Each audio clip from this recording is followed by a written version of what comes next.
ఎప్పుడు ఎలా ఉండాలంటే భార్యాభర్తలు కూడా రోజు కనీసం ఒక అరగంట సేపు మాట్లాడుకోవాలి, అలా హాయిగా మనస్సు విప్పి మాట్లాడుకోవాలి. పొద్దున సాయంత్రం ఎప్పుడో అప్పుడు కేవలం వాళ్ళ కోసమే ఆ సమయం. కాఫీ ఆవిడ పట్టుకురాగానే ఏమైనా నువ్వు కూడా తెచ్చుకోవయ్యా, కాసేపు నీతో మాట్లాడితే నాకు ఆనందంగా ఉంటుందంటే ఇంత లావు అవుతారు, 2 కేజీలు బరువు పెరుగుతారు. ఆనందం చాలా వ్యాధుల్ని పోగొడుతుందండి, అసలు రానియకుండా చేస్తుందండి.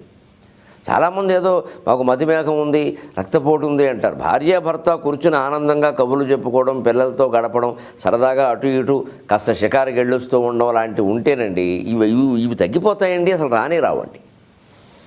కానీ ఖచ్చితంగా కనీసం ఒక అరగంట సేపైనా కూర్చొని మాట్లాడుకోవాలి. కానీ అక్కడే ఒక విషయం గుర్తుపెట్టుకోవాలి, అరగంట దాటి మాట్లాడుకోకూడదు. అవసరమైతే మళ్ళీ వాయిదాల పద్ధతిలో 2వ సీటింగ్ వేయాలి.